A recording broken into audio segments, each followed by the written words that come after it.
Hi everyone, welcome to Asan Academy. எல்லாரும் group 2 2A preliminary எக்ஸாம்க்காக ரொம்ப விறுவிறுப்பா படிச்சுட்டு இருப்பீங்கன்னு எனக்கு நல்லா தெரியும்.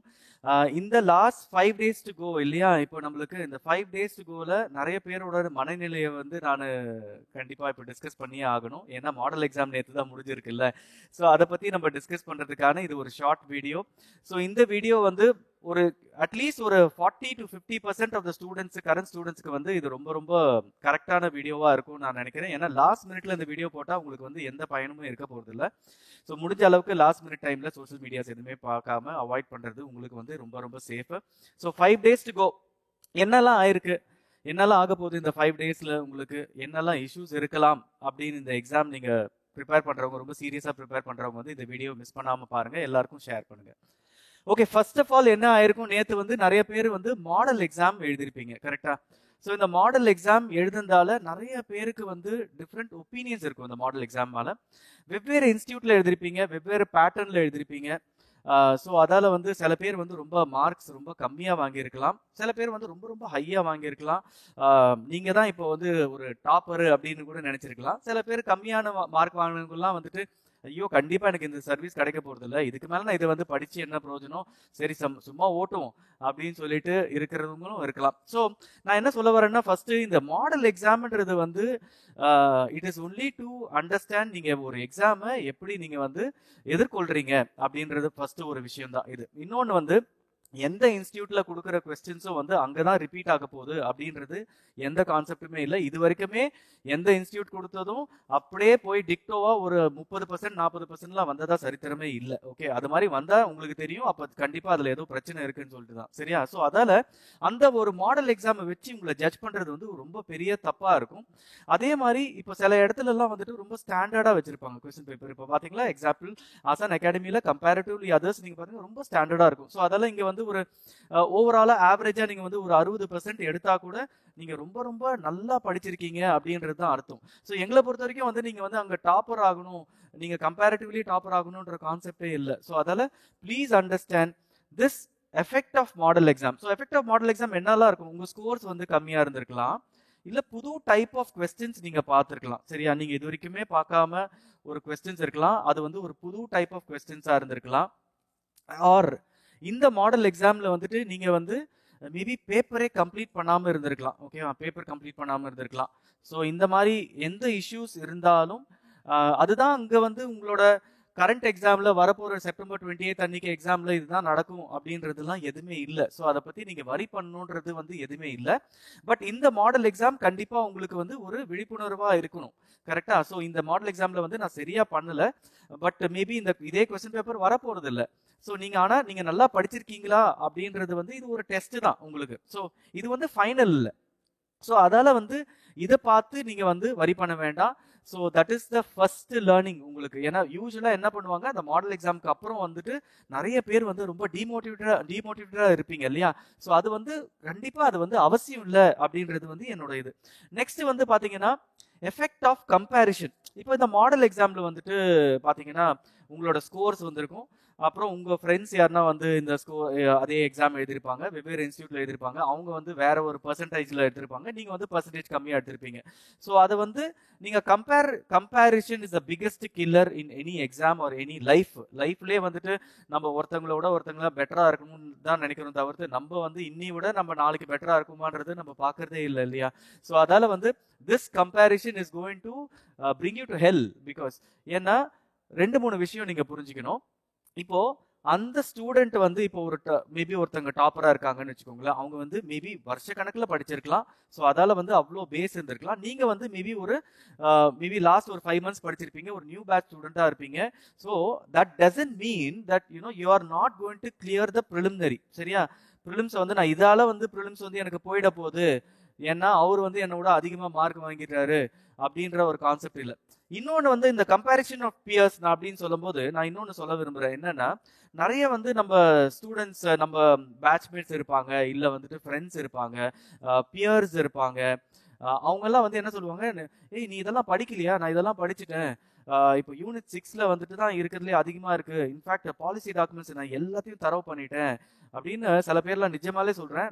நான் படிக்கும் போது நிறைய பார்த்துக்கிறேன், நிறைய பில்டப்பே பண்ணுவாங்க. ஓகே, அண்ட் அந்த ஒரு இப்போ அவங்களோட என்ன நாளை அவங்க எவ்வளவு கவரேஜ் பண்ணியிருக்காங்க, சரியா, அந்த கவரேஜ் வச்சு நம்ம வந்து கம்பேர் பண்றது. ஓகேவா, நம்ம வந்து வி ஆர் கம்பேரிங் எவ்வளோ அவங்க கவர் பண்ணியிருக்காங்க, நான் கவரே பண்ணலையே, ஏய் நீ இதை படிச்சியா, நீ இன்னும் இது கூட படிக்கலையா, இந்த மாதிரி டிஸ்கஷன்லாம் வரும்போது உங்களோட கம்பேரிஷன் லெவல்ஸ் இந்த லாஸ்ட் 5 days இவ்வளோ மாசம் நீங்க அதை பத்தி வரி பண்ணல, இந்த லாஸ்ட் 5 days நீங்க ஏன் வரி பண்ணணும் அப்படின்றது தான் என்னோட அப்சர்வேஷன். இது வந்து நம்ம தேவையே இல்லாத ஒரு விஷயம். ஸோ இன்னொன்று வந்து ஸோ இதுதான் ரொம்ப ரொம்ப முக்கியம். அப்புறம் இன்னொரு கம்பேரிஷன் வந்து கொஸ்டின் பேப்பர் கம்பேரிஷன்.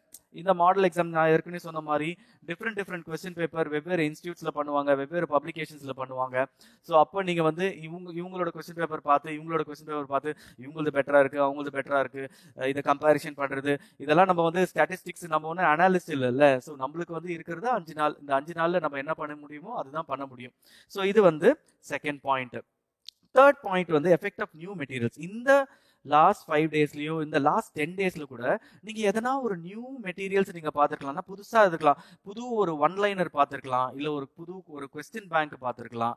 சரியா, திடீர்னு உங்க ஃப்ரெண்ட்ஸ் வந்து அது வந்து ரொம்ப ரொம்ப இம்பார்ட்டன்ட் அப்படின்னு சொல்லுவாங்க. நீங்க திருப்பியும் அதே தான் சொல்றேன், எல்லாருமே ஸ்கூல் புக்ல இருந்து சோர்ஸ் பண்றது இல்ல அதர் இம்பார்ட்டன்ட் மெட்டீரியல்ஸ்ல இருந்து சோர்ஸ் பண்றது. நீங்க ஒரு ஸ்டாண்டர்ட் புக்ஸை வந்து நல்லா ஃபாலோ பண்ணிருந்தீங்கன்னா, டெய்லி வந்து நீங்க ப்ராக்டிஸ் பண்ணிருந்தீங்கன்னா, இந்த மாதிரி ஒரு லாஸ்ட் மினிட் உங்களுக்கு ஒரு மெட்டீரியல் திடீர்னு கிடைக்குது, இந்த மெட்டீரியல் படி இந்த மெட்டீரியல் இருந்தா வரப்போகுதுன்றது எங்க அகாடமியில சொல்றாங்க அப்படின்லாம் சொன்னாங்கன்னா அது ஃபர்ஸ்ட் நம்பணும்னு அவசியமே இல்லை. லாஸ்ட் டைம் குரூப் 2 2A இந்த லாஸ்ட் டைம் வந்து குரூப் 1 ப்ரிலிமினரி கொஸ்டின் பேப்பர்லாம் பாத்தீங்கன்னா 3-4 ஸ்டேட்மெண்ட் கொடுத்துருக்காங்க. எனி மெட்டீரியல் வந்து யூஸ்வலா அந்த மாதிரி கவர் பண்ணவே போறது இல்லை. ஏன்னா அது வந்து காம்படிட்டிவ் ரேஞ்சில் வந்து அது போட்டிருக்காங்க.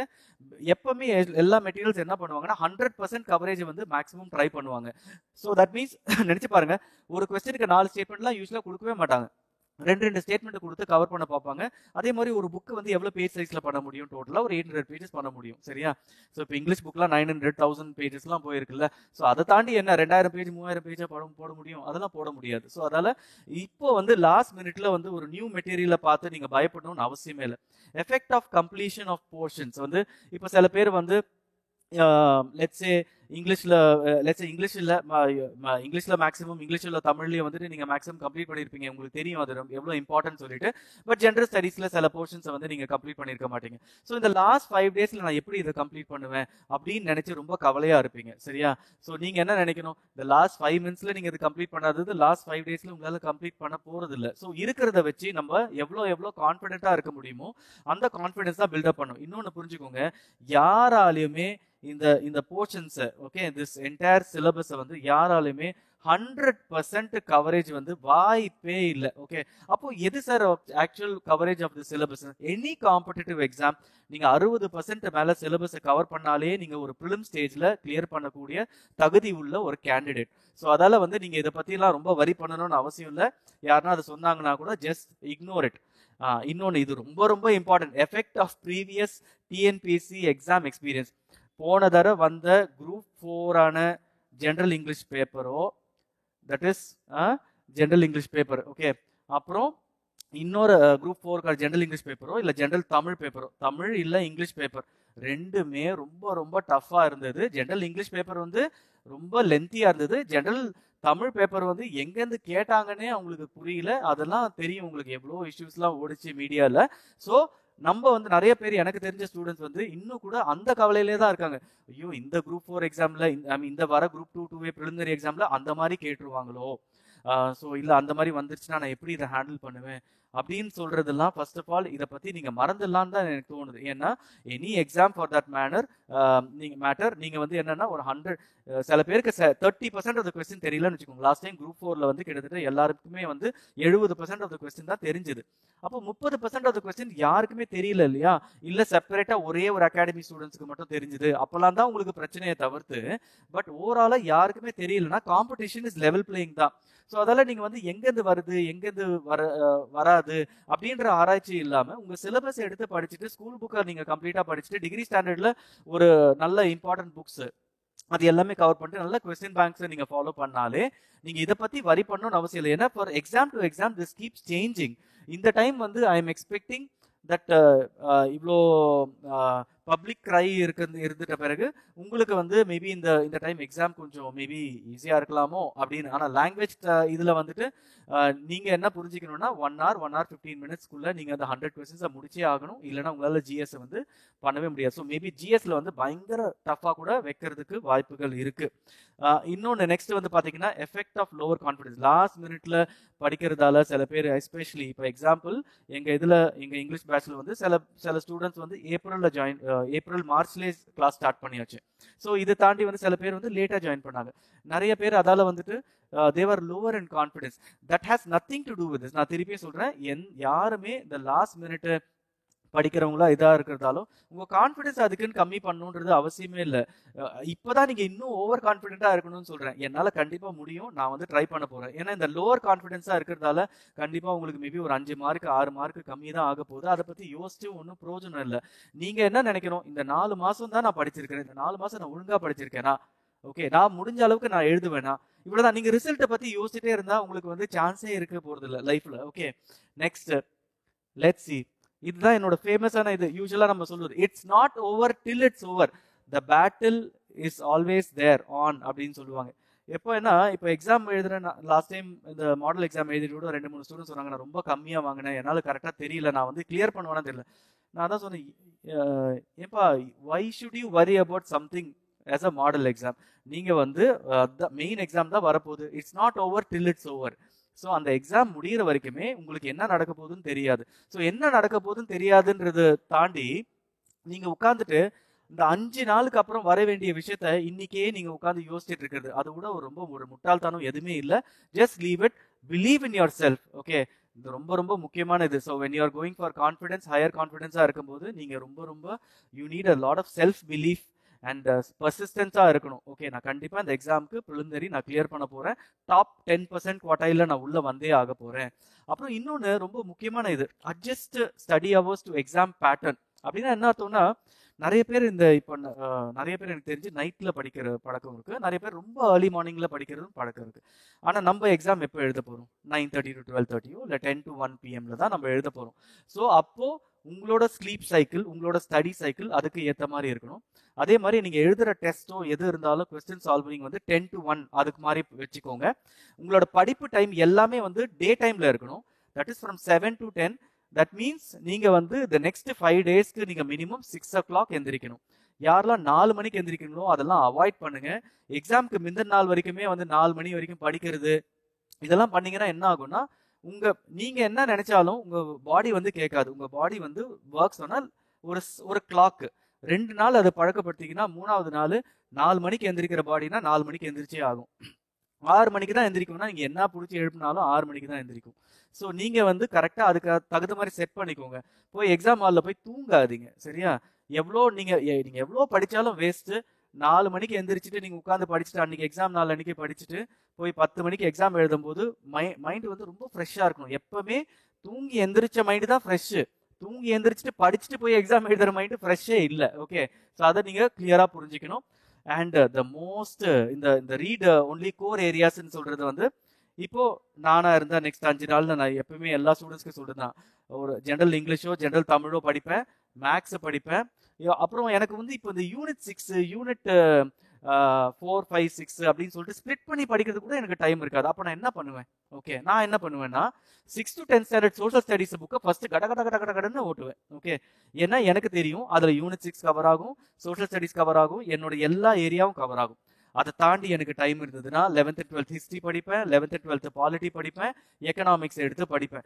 அண்ட் வேற எதுவுமே நான் தொட மாட்டேன். ஓகே, அண்ட் டைம் ரொம்ப இருந்தானா எத்திக்ஸ் புக்கு படிப்பேன். ஆனால் எனக்கு தெரிஞ்சு எனக்கு இதுக்கெல்லாம் டைம் இருக்காது. அப்போ பேசிக்காக நான் என்ன பண்ணும், ஸ்கூல் புக்கை மட்டுமே 6 to 10th, ஏன்னா நீங்கள் அவ்வளோ தடவை டெஸ்ட் இருந்தால 1 நாள் 2 நாள்ல வந்து 3-4 புக் கொஸ்டின் 3-4 ஸ்டாண்டர்டை வந்து உங்களால் கண்டிப்பாக கம்ப்ளீட் பண்ண முடியும். ஓகே, இந்த last and final most important one. Okay, இந்த 5 நாளுக்கு வந்து stay away from social media. Especially என்ன தெரியுமா, எக்ஸாமுக்கு முந்தின நாள் உட்காந்துட்டு நீங்க அடுத்த நாள் என்னெல்லாம் செய்யணும் அப்படின்னு சொல்லிட்டு நிறைய போஸ்ட் எல்லாம் வரும். அதெல்லாம் உட்காந்து கூட நீங்க டைம் வேஸ்ட் பண்ண வேணாம். ஏன்னா நீங்க எல்லாருமே மாடல் எக்ஸாம் அதுக்கு தான் எழுதுறீங்க.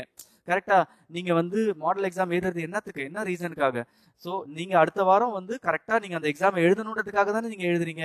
தட் மீன்ஸ் உங்களுக்கு எப்படி ஷேட் பண்ணணும்னு தெரியும், எல்லா ஆஸ்பெக்ட்ஸும் தெரியும், என்ன டைமிங்னு தெரியும், பார்ட் ஏ என்ன வரும் தெரியும், பார்ட் பி என்ன வரும் தெரியும், தண்ணி குடிச்சிட்டு போகக்கூடாதுன்னு தெரியும், ரொம்ப ஸ்டாமினா இருக்குன்னு தெரியும். ஸோ இது எல்லாமே உங்களுக்கு தெரிஞ்ச விஷயம் தான். ஹாஃப் அன் ஹவர் ஏர்லியாக முன்னாடி போகணும், இல்லை 1 ஹவர் முன்னாடி ஏர்லியாக போகணுன்றது எல்லாமே உங்களுக்கு தெரிஞ்ச விஷயம். அந்த டைமில் உட்காந்துட்டு அதுக்கு முந்தினாலும் அன்னைக்கு காலையிலையும் உட்காந்து எந்த சோஷியல் மீடியா பார்க்காதீங்க. முடிஞ்ச அளவுக்கு இந்த லாஸ்ட் 5 டேஸ் உட்காந்து எந்த சோஷியல் மீடியாவும் பார்க்காதீங்க. நீங்கள் தனியாக உட்காந்து படிக்கிற மாதிரி எந்த எந்த இதுவுமே இருக்காது. அதே மாதிரி எந்த ஸ்டூடெண்ட்ஸோ எந்த ஃப்ரெண்ட்ஸ் கூடயும் எதுவுமே டிஸ்கஷனே வச்சுக்காதீங்க. நீங்கள் உட்காந்து ரிவைஸ் பண்ணுங்க, read, revise and recollect completely. But இந்த சோஷியல் மீடியா வேணாம்னு சொல்றது வந்து டிஎன்பிசி ரிலேட்டட் நியூஸ் சேனல்ஸ் மட்டும் வச்சுக்கோங்க. ஏன்னா சப்போஸ் டிஎன்பிசியில் எதனா ஒரு சேஞ்சஸ் வருது, எதனா ஒரு அனௌன்ஸ்மெண்ட் பண்றாங்க, இந்த எக்ஸாம் பேஸ் பண்ணினா நீங்க அதை மிஸ் பண்ணிடக்கூடாது.